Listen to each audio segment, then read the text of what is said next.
Hello and welcome, everybody. We're about to embark on a new mini series, or it may be longer. I don't know. It might be very short. We're going to play Golden Age of Piracy 1718. Now, I've had my eye on this for a little while. It's not been out long. I managed to pick up a copy in the UK through Second Chance Games. This is my first ever Compass Games game. And it's basically an open world sandbox pirate story where you take on the role of a pirate in the year 1718, and you have to earn enough money through plunder and raiding ships or attacking towns or whatever you choose to do. You have to raise enough money to earn a pardon by the end of the year and try not to die. There's plenty of dice rolling. I'll probably cut out most of that for this, and we'll focus on the events as they happen. But I will show you the first couple of days so you get a feel for how things work. I'm going to jump straight into things pretty much. Just a quick shout out to the people who've designed this. Thank you very much. Yeah, Joe Coatta originally released it. I think it was like a print and play version that you might still be able to get. I think they're called Black Cat Games. If I'm wrong with that, it'll be down at the bottom. Um, it's yeah, it seems really well thought out. It's just the sort of thing I like. There's a lot of randomness. It's very narrative. It looks pretty difficult. Things could go horribly wrong. And yeah, I was particularly happy with the bibliography at the end of the rule book there, because somebody from my local gaming group features quite heavily in that bibliography, and I'm sure he'll be very happy if he doesn't already know to hear about that. I've had the good fortune to play a few games, historic war games, against him in the past. So anyway, there we go. Let's take us into this. So I am going to be taking on the role of Pirate Captain Gao. Those who know about pirates may have heard about Captain Gao. A fictionalized account was included in one of Defoe's works.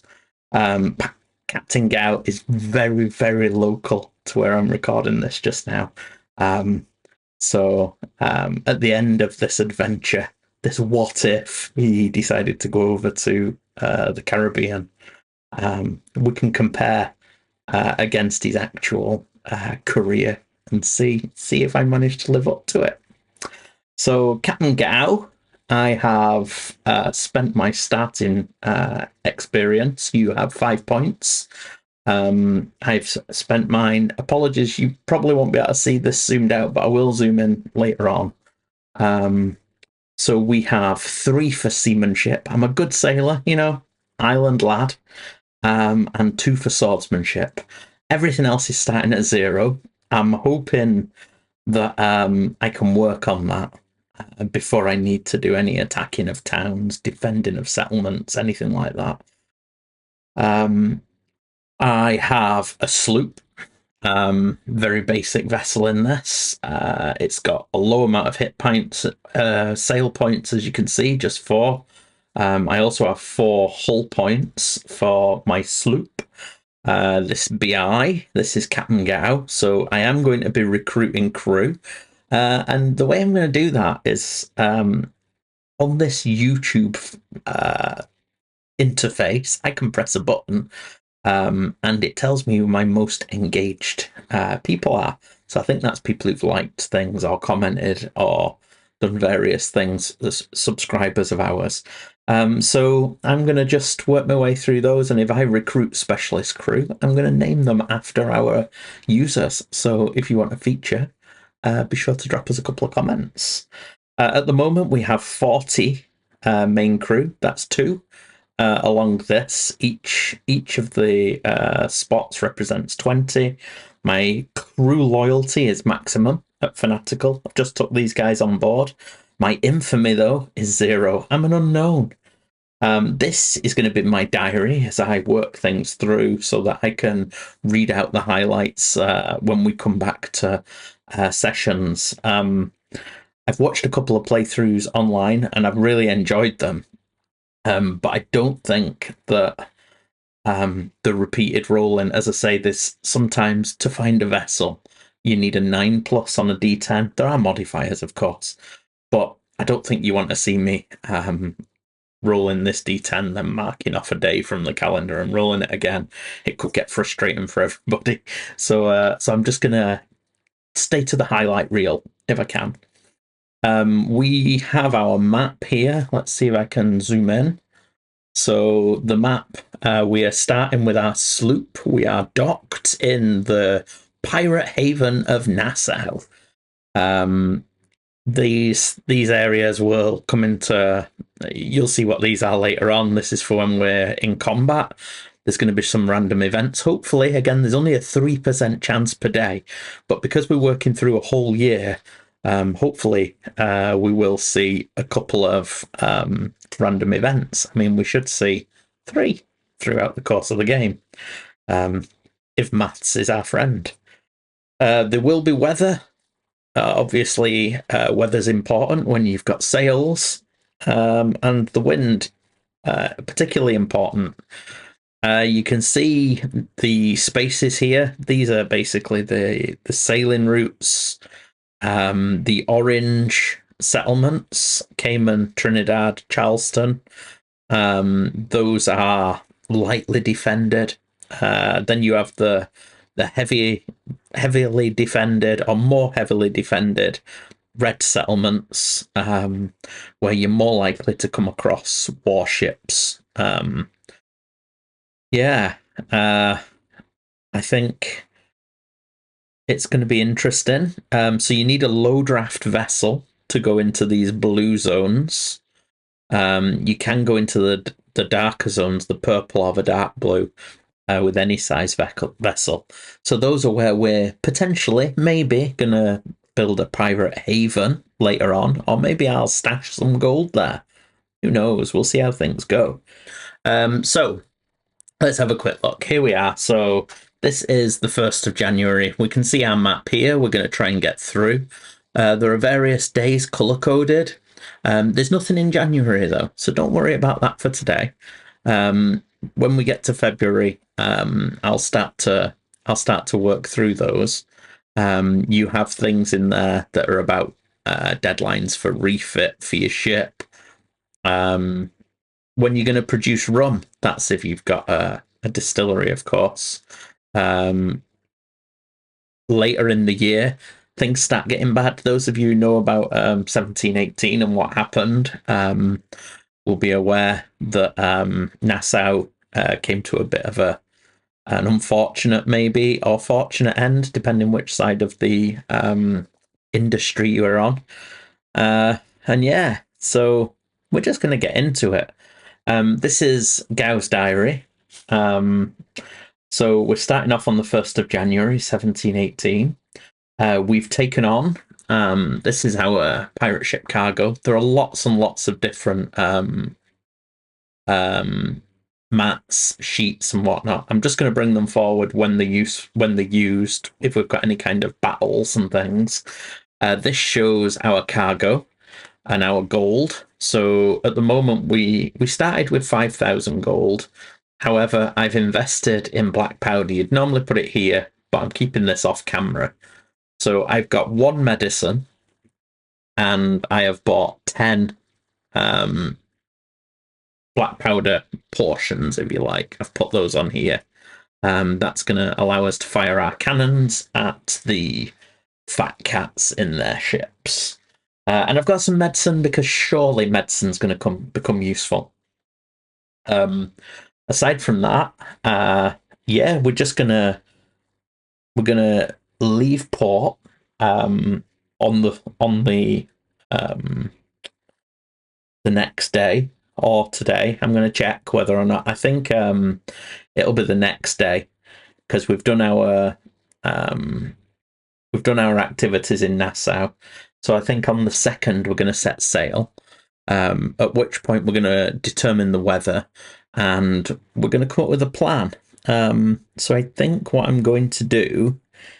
So since Gow's British, I mean, he is Scottish, so he's not got, possibly at this time, not going to be particularly favourful of the British. I think he's not going to be raiding any French ships anyway. So I think the Spanish and the British are going to be fair game to him. More so the Spanish, because, they were the enemy for a while. And they've got quite a lot of colonies nearby, so they're going to be moving a lot of riches, clearly. So anyway, that's what we're going to do. I think we're going to set sail, and we're going to go find ourselves... Let's say we're going to go here to Evangelista. That's a Spanish town. It's not too heavily guarded. So I think what we're going to do is we're going to set sail, and each day we're going to move around, and we're going to get to Evangelista. Hopefully we'll come across a ship on the way. If we don't, we won't. And then we're just going to patrol around this area until we find something.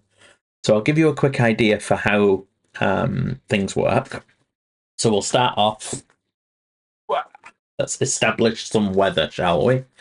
So everything's used in D10s in this game. So I'm going to say that when we're doing percentiles, so when we need a D100, whites are always going to be the 10s and blacks the units.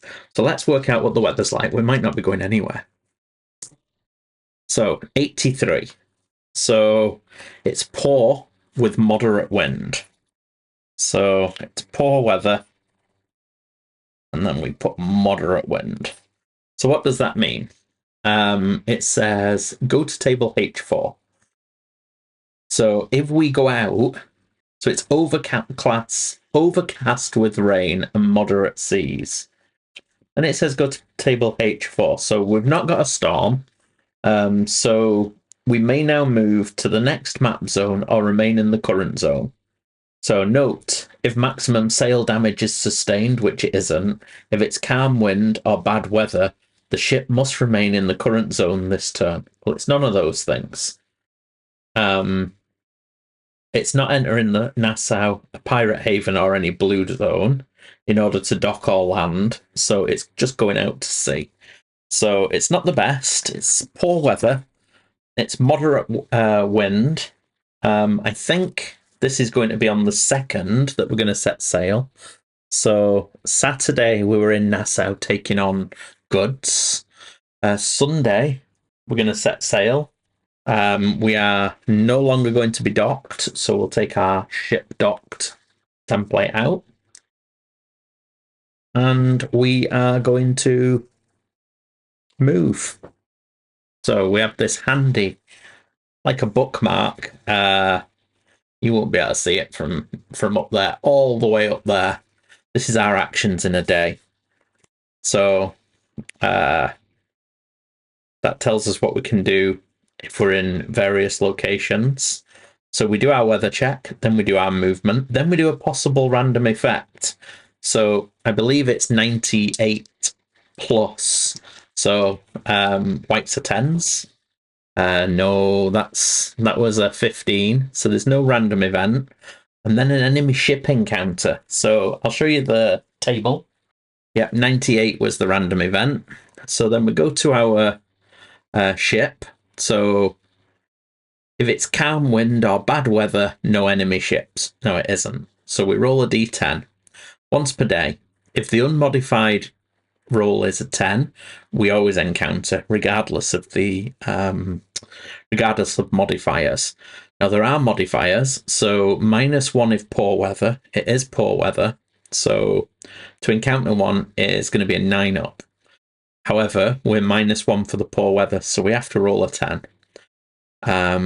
You get +1 if you have a spyglass, +1 if you're in an orange town zone, and +2 if you're in a red town zone. This is why we're going to Evangelista. But Let's have a quick look. We'll roll it. We need to roll a 10. It's unlikely. Nah, we roll a 1. So that's the end of that day. So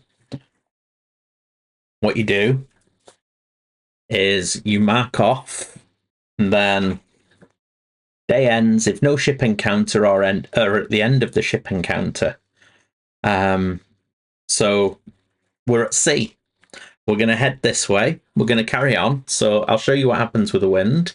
So again, we go to a D100. Now, because it was poor, so if the previous weather was poor, you add 5 to your result.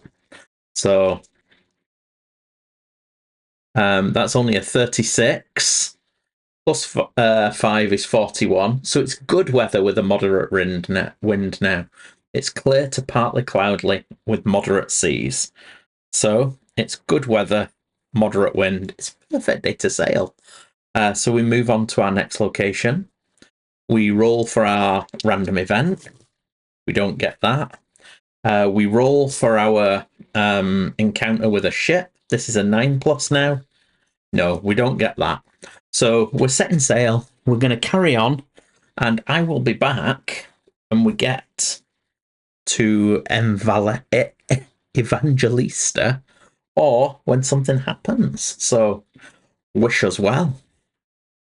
Okay, so after a stuttering start there, I'm not sure if I'm going to include that. Maybe we'll have a little outtake for what happened to Pirate Captain Gao at the end of the at the end, or I'll just leave it in, because I did kind of cover how things worked. But anyway, we are now joined by Pirate Captain West. Now, a lesser known captain, pirate from the era,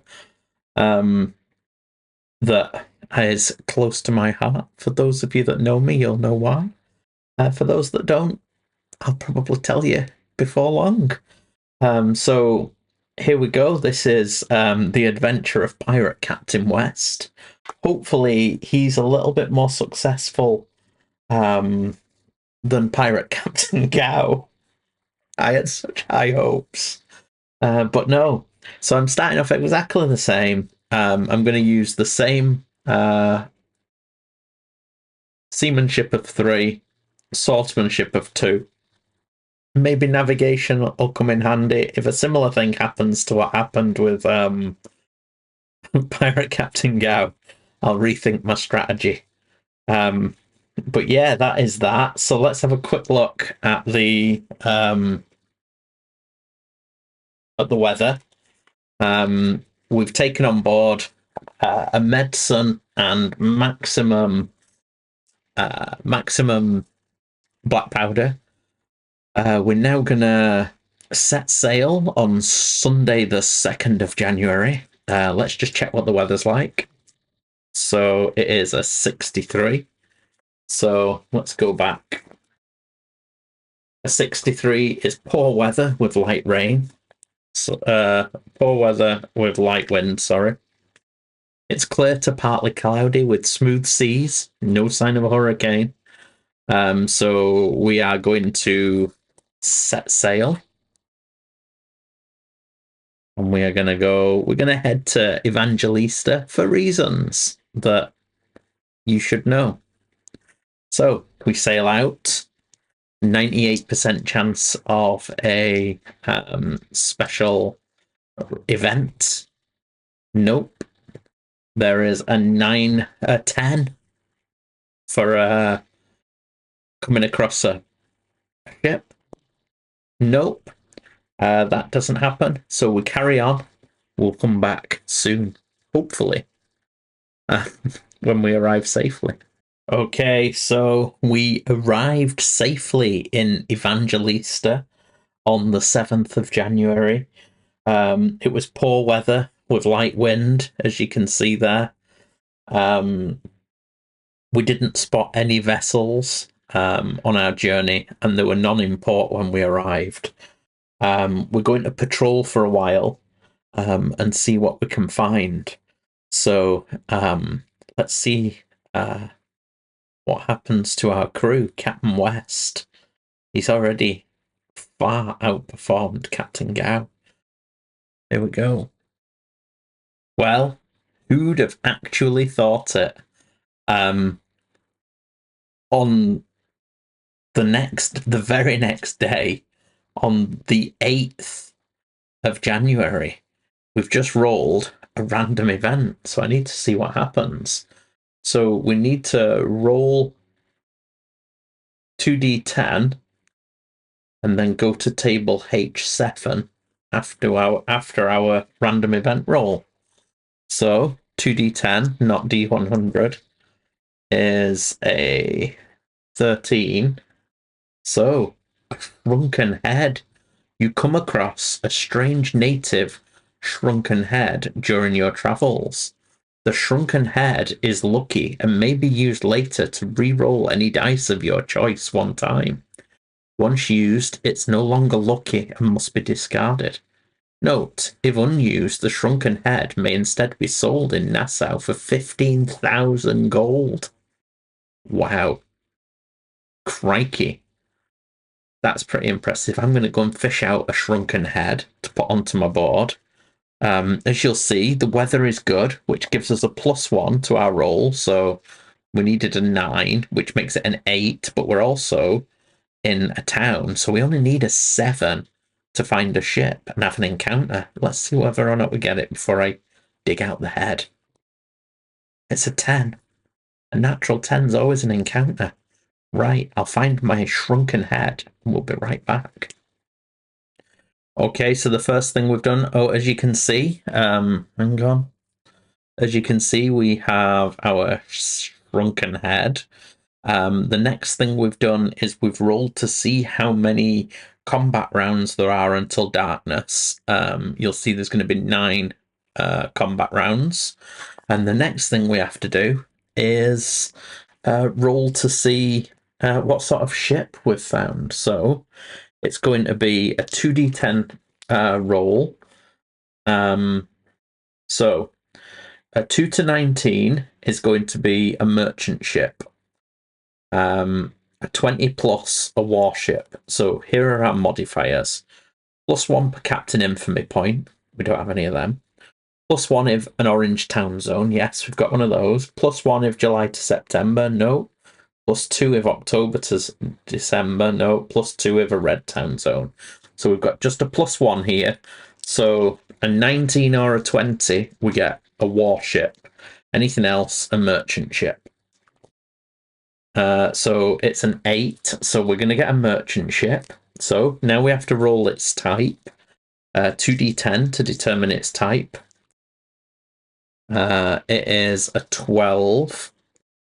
So a 12 is a brigantine. Oh, hang on. Modifiers. +1 if in a Spanish town zone. So that makes it a 13. So it's a flute. Flute. I don't know what a flute is like. I'm going to have a look and see. I can choose whether or not I want to engage it. So, step 3. I roll to determine the seamanship. Okay, I think I'm going to engage it. Let's just go for it anyway. A merchant ship captain. So, 1d10 to determine his skill. And I'm -1 for a flute. So, it's still high, a 7. His seamanship 3, the same as me. Okay. Okay. I'm going to set this up and be right back. Right then. So we're going to go there. I think I've got things set up. The only thing we have to do. All right. I need an opaque. Let's pop it on here. So I need to put my sloop and the flute into an opaque cup. I can't see it, you can. But first things first, let's see. So we're going to pursue it. We're not messing about. So we have to roll a dice. And on a 10 plus, the ship surrenders. So, modifiers. The only ones that are relevant at this point are... So no, I just need to roll a 10 for them to surrender. Not quite. Okay, so then we go to I2. So, order of attack. Place our attack counters for each ship into a draw cup. So we're going to draw them one at a time to determine the attack order. And then we roll on I3. Let's see. Right. First is the flute. Oh no. It can fire 5 times. It's got 20 black powder. So let's see how good it is. We roll 1d10 per cannon, basically. So it's got 5 it can fire at us. Oofed.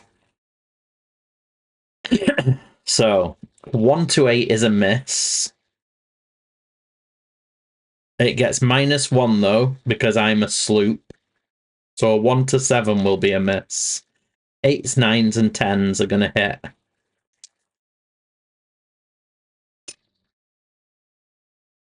So it does get a hit. It gets 1-8.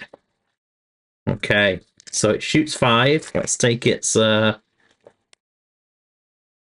off. So it hits us. Let's see where it hits. A 9. Crew. Oofed. So a 1 to 9, it hits a normal crew. On a 10, it hits me. It's an 8. So it's a normal crew. So we lose 1 main crew. 20 people died from that, and we lose a crew loyalty. Ouch. Okay, then we get to shoot back. Right, so we get 2 shots because we've got a sloop. So a 1 to 8 is a miss, but we get +1 if the target is a flute. Please tell me how you pronounce that. So it's a 1 to 7 is going to be a miss. Oh, we got a 9. We got a hit as well. So we roll 1d10. We get a 7, which is 2 sail damage. So we have damaged the sails on the flute. Okay. That cost us 2 black powder. Right then. So we've done all of our shots. Once all ships have fired, go to table I4 if attempting to board. Let's try and board him. Let's get on that ship. We've only got 20 guys left. So I4. Boarding attempts are optional. Okay. So we have to roll 1d10 once per round. If we get a 1, we fail to board. If a 10, we automatically board. Modifiers. +1 per merchant sail damage. So that's +2. We're going to get. +2 if it's a flute. So that's +4. +3 if we're in a sloop. So that's +7. So we get +7 to our roll. We're looking for 10. So yeah, we get 12. So we successfully board. Roll d10 to determine merchant captain's swordsmanship. And there is going to be -1 for a flute. So he's going to be a 2. No. Going to be a 1. Because 1 to 3 equals swordsmanship 1. Okay, then we go to table I5. There's a lot of tables. Merchant ship boarding combat. There is a specific map for this. Okay, so roll 2d10 per round until resolved. Okay, so after rolling, go to I6. Let's have a look. Our modifiers. We get +1 per pirate swordsmanship skill point, so that's +2. Just +2. -1 per merchant captain swordsmanship point. So we've got a net +1. Okay, so we roll 2 dice and we're +1. So we get 13, so 14. 2 merchant crew units are killed in action. Now we have to roll to see whether or not they continue to fight. So we get +1 for each merchant crew unit killed in action. So there's 2 died. So we get +2 to this. So we need to get an 8+ for them to give up. Nope, they're going to continue to fight and go back to I5. So we're still. So we are +1 for net +1 for our swordsmanship. We have now killed, but it's just net +1. We get 18, which is 19. 19 is 4 merchant crew killed. So that's all of them killed. The ship surrenders automatically. Yes, so because the ship's crew was reduced to 0, they automatically surrender as per the ship surrenders sign. So, what happens next? Okay, so we get 1,400 experience. If it's a flute, 1400. And for every 1,000 experience, you go up a level. So that would put us up to level 1, which means we get another point to spend. I think we'll go for some more swordsmanship, because I think that it's quite good to be able to get those bonuses. +1 captain infamy for a flute. So our captain infamy goes up. Any remaining crewman units can be pressed into service. No, they were all dead, unfortunately. Surrendered merchant ship. Plunder cargo. Let's see what we get then. So we can replenish our black powder stores with whatever black powder remains on the surrendered ship. Yeah, so we'll get our 2 back. Then we get to roll to see what cargo it has. Now, a flute or a flute. I'm going to find out what that is and get it right in future. I get to roll 5 times on the cargo. So it's D100s. So here's our ship as it stands. So not the best in terms of visibility, I'm afraid. But let's see what we get. Okay, so total cargo units may not exceed total ship cargo capacity. The fleet has 70. Okay, so let's see what this boat's carrying. 31 is sugar. So there is 2d10 units, so that's 16 sugar. Now my cargo capacity can only hold 40. So let's see what we leave behind. 68 is sailcloth. And we have 11 sailcloth. Nice. Then the 54 is lumber. 11 lumber. We're going to go over here, aren't we? That's 22. That's 38. We can only hold 40.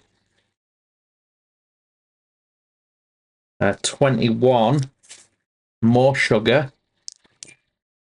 For 6. I will reduce it at the end. And finally, 6 is more sugar for 7. So I'm going to go and have a look at what is worth the most. Well, I'll have a look in a minute. Let's carry on through this. Let's see if there are any specialist crew. We need a 9 or a 10. Nope. No crew. We can torture the captain up to 3 times, and he may give us some town information or some hidden valuables. I don't think we're that kind of pirate. Oh dear. For us to take it as a prize, at least one main crew unit from the pirate ship must board and sail her back. We only have 1 crew left. Oh, that's poor. See, that is just a real pain in the bottom, because poor captain there hasn't got any crew, so I can't let him go because he's got nobody to sail his ship. I can't take his ship because I've only got 1 set of crew left.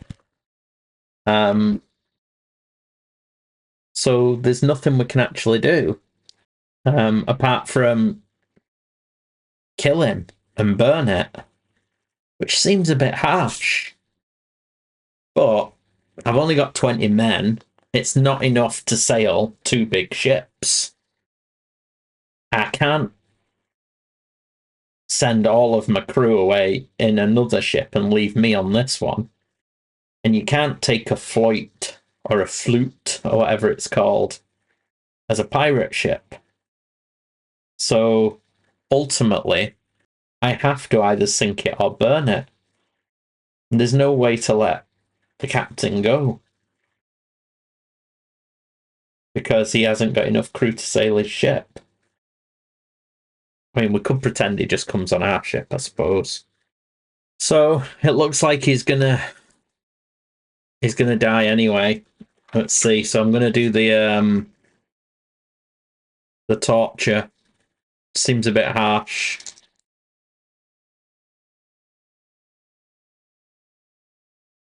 $35, no information. +2 on this one, 54, so that's 56, no information. This will be +4. 64, so 68, no, nothing. Then we'll let him go. We'll just give him a light tickle.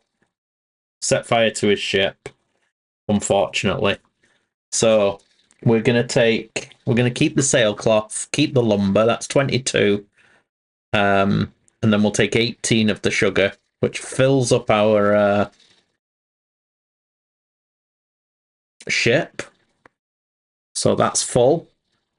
And I think at that point, that's the 8th. So let's get ourselves back. Where are we? I think now we need to go and sell what we've got. So we need to set sail for Nassau. And I'll let you know when we get there. Okay, so it is now the 16th of January, and we've arrived at Nassau. However, we've just rolled and we have had an encounter. So I'm not 100% sure, but the way that I've interpreted it, having read lots of things, is that I can still have an encounter here. If anybody knows different, please let me know. But I'm going to roll up the encounter and see what we've got to face. I looked over it all, so I'll read just straight from the diary for you. Having spent a couple of days en route drifting in the Florida stream as the wind dropped off, we finally arrived at Nassau. We spotted another float lazily sailing past as we approached our anchorage. However, with a hold full of sugar and a diminished crew, we left the vessel in peace. So you can always choose not to engage, which is what we did. On the 17th of January, we disembarked. We offloaded the sugar and all but 1 bolt of sailcloth. With a heavy coin purse, I visited the tavern and took on some new crew. So we're back up to full crew. We're up to 4,800 gold again, having sold the sugar and all but 1 sailcloth. I've kept hold of the lumber as well, because I think you can build things with that. Maybe I should be getting rid of it, but maybe I could stash it somewhere. I think I could set up a pirate stash and start putting some things, and then when we choose to build a haven later on, we can use it to build. But we'd need to work out where we want our haven to be in that case. Maybe on the bottom of Florida would work. We could go that way, set up a stash, drop some gold and our lumber, and then sail off pillaging. Maybe that's what we'll do. Yeah, I think so. So, first things first, we'll go to the 18th, and we shall look to depart. I'll be back shortly. Seeing the value of keeping some resources but having limited space on the sloop, I decided to stash some of our plunder somewhere safe. Unfortunately, the lack of wind meant departure was impossible. Another night in the tavern. On the 19th of January, before leaving, we offloaded the lumber. There wouldn't be anywhere safe for it where we were going. We sailed in good weather with a light wind. Now, the reason I offloaded the lumber was I realised that for the haven and stash, the stash, all you're able to bury are special items and gold. So we couldn't store the lumber there. So I just sold it rather than take up valuable space.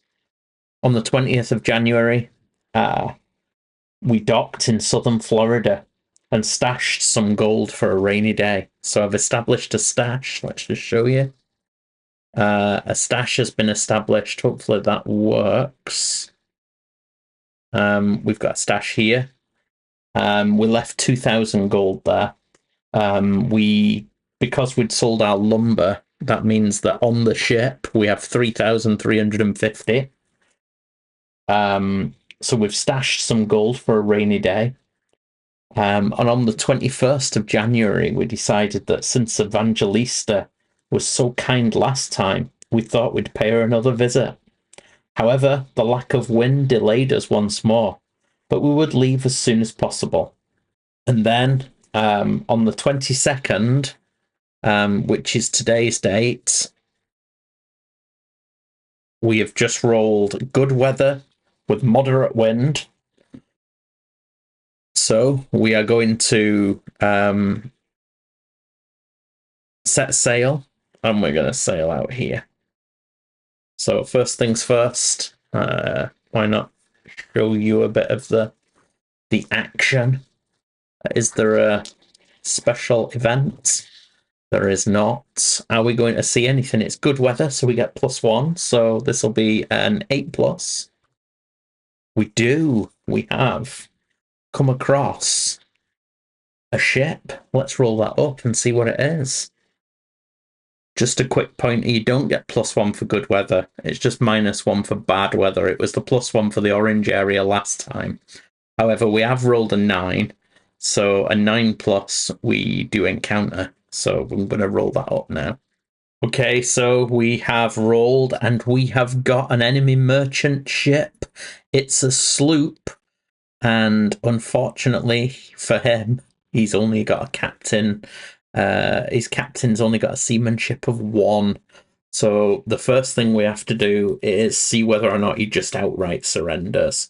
So you need a 10+ for this. However, I get +1 for each captain infamy point, and we often sunk the flute. We have +1 for that. We also get +4 because he's only seamanship 1, so we get a +5 roll. So a 5+, and he's just gonna give up before we fire a cannon.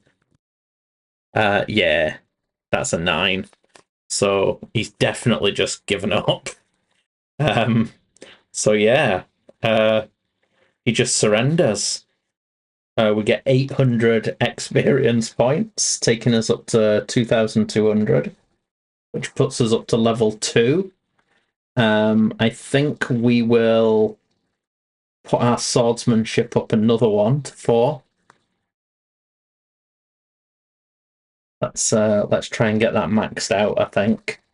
+1 captain infamy because of it being a sloop. So we're up to 2. I like that he just gave up. We don't need to do any boarding or combat. He just surrendered. Nice. Okay. Let's see what he's got. So he's got 2 rolls on the cargo table. Let's see what we've got. D100 twice. Oh, obviously I roll 10s as well. So a 65 is lumber. So we have 12 lumber. And we also have 54, which is goods.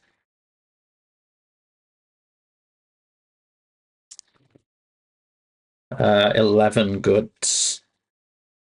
Okay. Don't know what goods are, but I'm assuming it's just random stuff. Okay, so that all fits in the boat.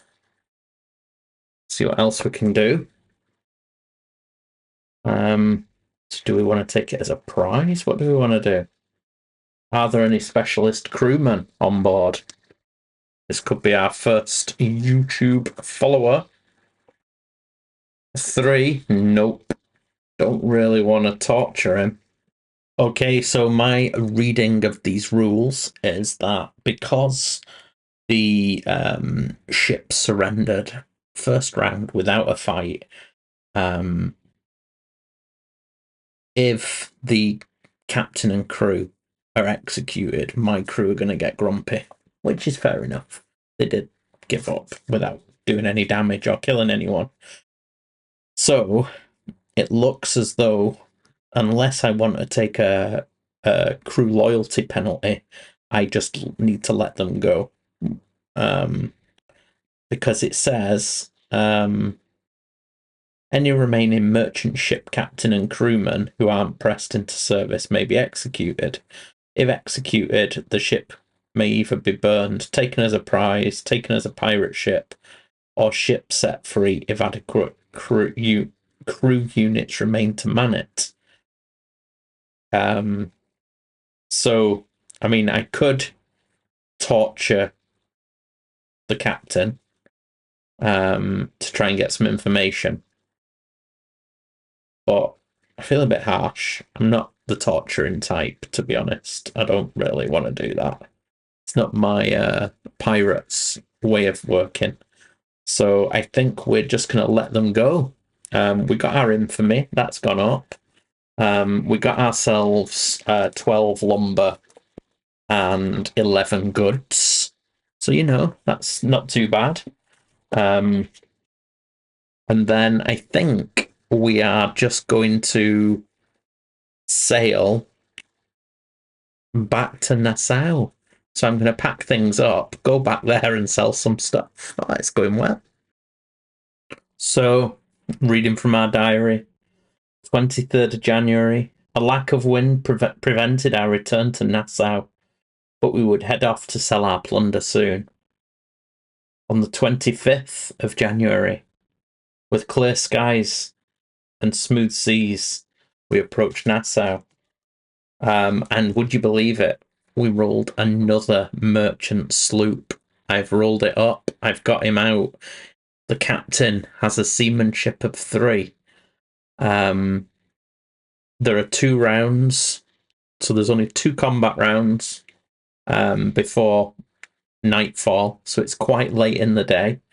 First things first, we're going to roll to see whether or not they surrender.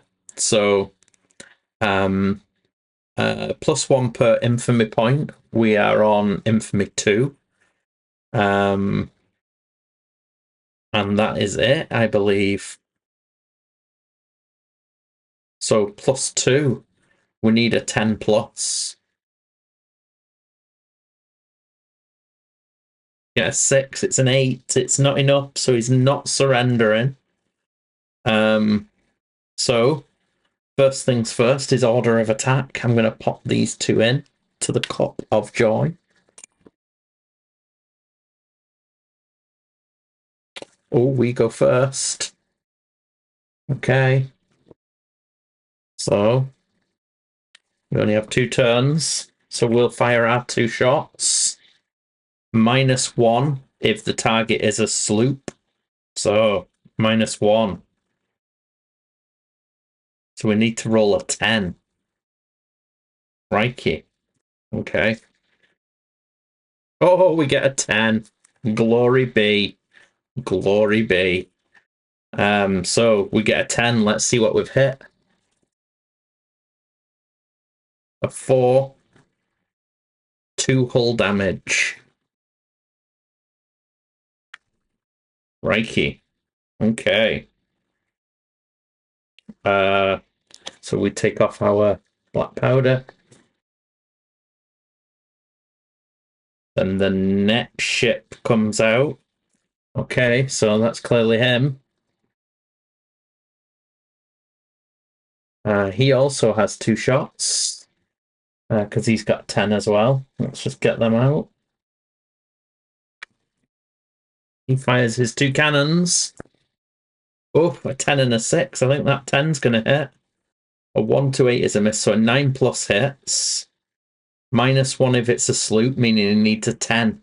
But he got a 10 as well, so he's hit us. So what does he do to us? A 1. 1 hull damage. Oofed. Okay.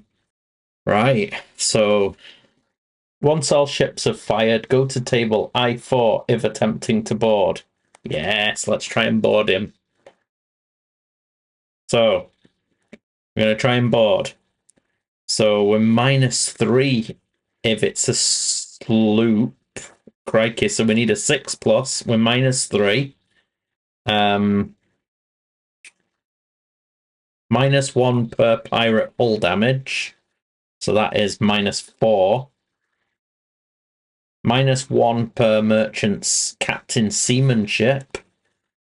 So -7. +1 per pirate captain seamanship.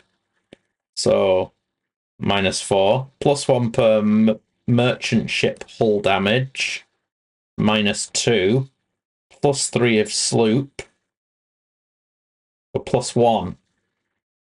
I'm on a +1 modifier. Crikey, that was a lot. We need to get a 6, so we need a 5 up. We did. We got a 9. We'd have made it anyway. All that modifiers. So we have joined them. Now we roll to see their swordsmanship skill. He's a 5, which is swordsmanship 2. Modifier -1 if a flute. It's not a flute, it's a sloop. So, yep. Swordsmanship 2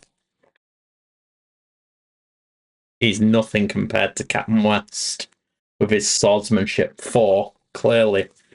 Right, so we're on. We've boarded him. -1 per merchant captain swordsmanship skill points. So we're on -2. +1 per pirate captain skill point. We're on +2. It's a +2 roll. We're rolling 2d6 with a +2. We get a 13, 15. 2 merchant crew units killed in action. Oh, that's all of them. They surrender. We take it. I'm not sure I understand. Not sure. Okay, so we take it. So it's a sloop. Wowee. There we go. So we get another 800 points, taking us up to 3,000. This is quite the pirate, Captain West. So we're now level 3. I think we will put up our... Let's just go swordsmanship to max. We'll go to 5. Maxed out our first skill.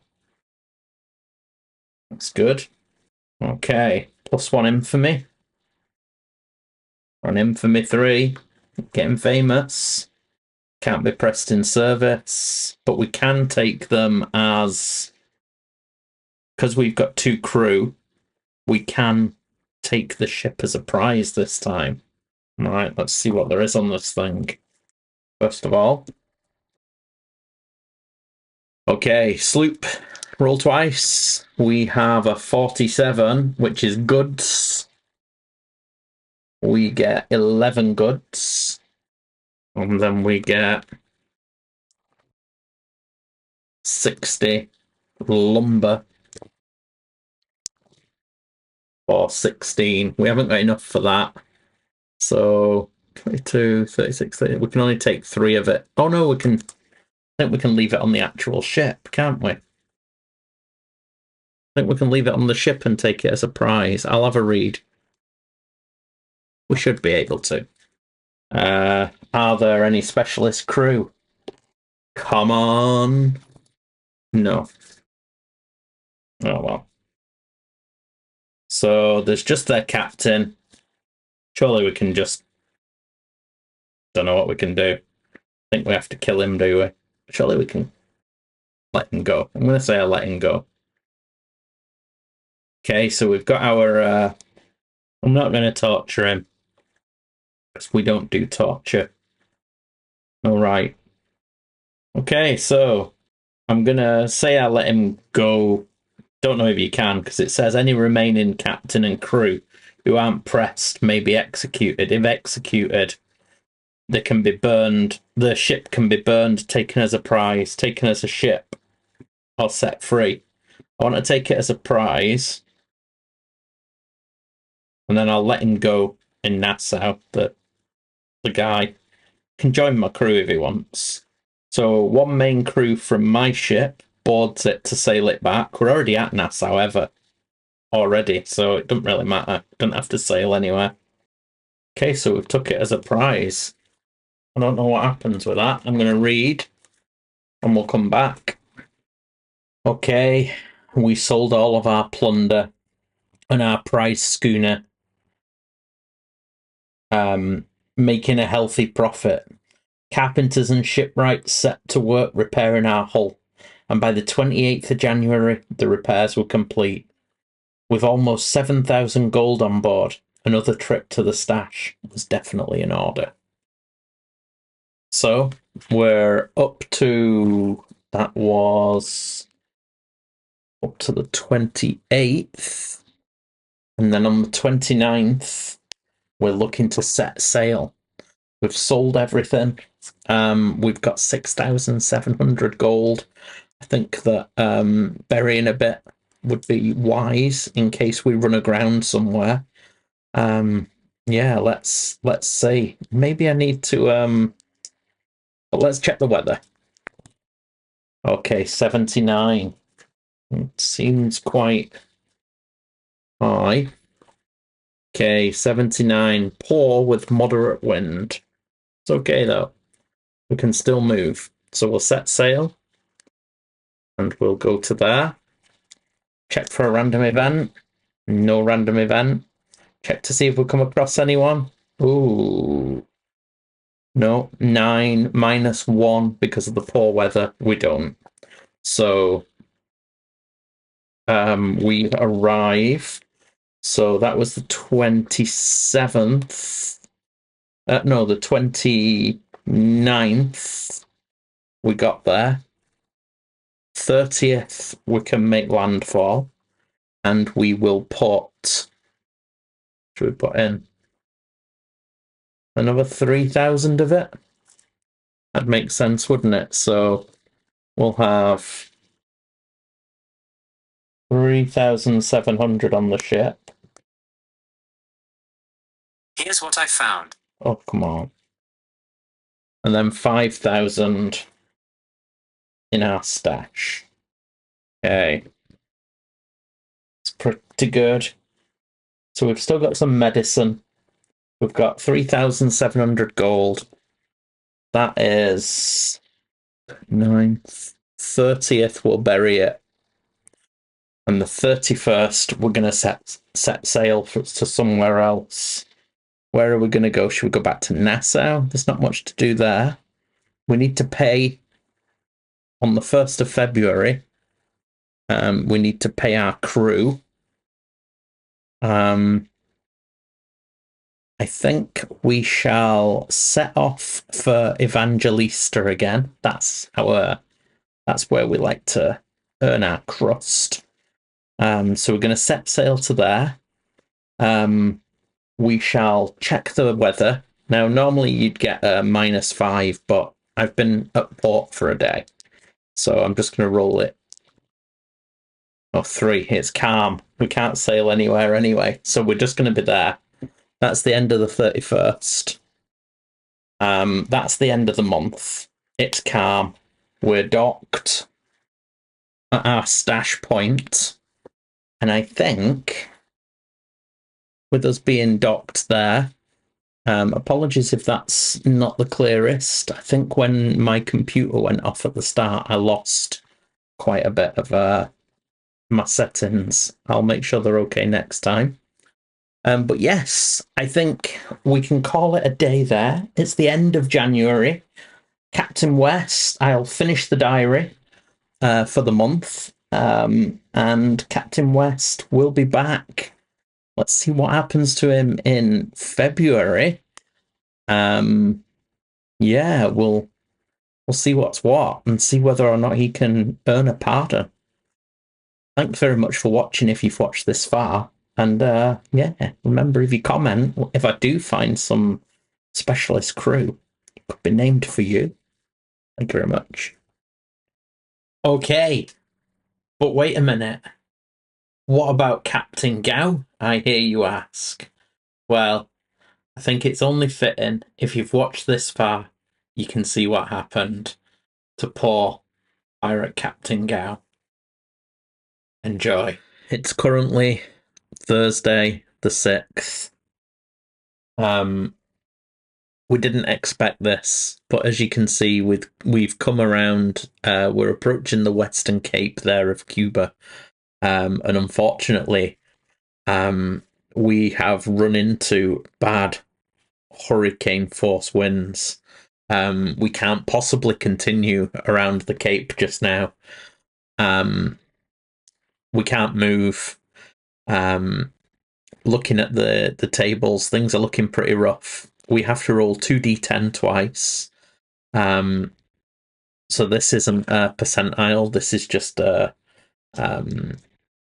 calculation. So twice because it's hurricane wind to see what happens, and then there's a chance we may even be blown aground. So let's see what happens to Captain Gao. So we have a 6, no damage. That's good. And then we have a 16. That is 2 sail damage. So our sails are damaged in the hurricane. And then we need to roll. So we have to roll a d10. On an unmodified 10, the ship runs aground and sinks. A 1 to 5, it's safe. A 6+, it runs aground. So our modifiers on this are -2 for the compass, -1 for a pipe, -1 per navigation point. We don't have any, and +1 if hurricane. So I need a 1 to 4 here. And we get an 8, unfortunately. So the ship runs aground, breaks up, and sinks. We have to go to table P3. This has not gone well for poor Captain Gao. Oh no. Oh no. What could it possibly be? Could it get any worse for him? Pirate ship runs aground and sinks so it runs aground and sinks in the nearest light blue, dark blue, or orange red town. So Havana is the closest. All main crew, passengers, hostages, regular cargo, and gold are lost. Roll D10 for the captain and each specialist crewman. Left on a 1 to 5, he survives. On a 6 to 10, he drowns. So on a 1 to 5, Captain Gao's a goner. No, it's a 7, he survives. Oh no! Yes, 1 to 5, he survives. 6 to 10, he drowns. We've rolled a 7. If he's the pirate captain, game over. So that was the end of Pirate Captain Gao. I think that took everyone by surprise. So we left Nassau. This could be this could be the most ridiculous game ever for him. So he left Nassau. He sailed around here, hit a hurricane, got grounded in Havana and died. So there you go. That just shows how brutal this game can be. A couple of poor rolls, and it is the absolute end of you. Maybe we need somebody with better navigation. Who knows? But there you go. I think we can re-rack based on that performance. Obviously, Captain Gao is no more. I don't think we can even call him a pirate captain. He's just a bad sailor. So that's the end of him. It doesn't really put the game in a great light. So I'm going to re-rack and we're going to start again and pretend that never happened. We'll be back in a moment.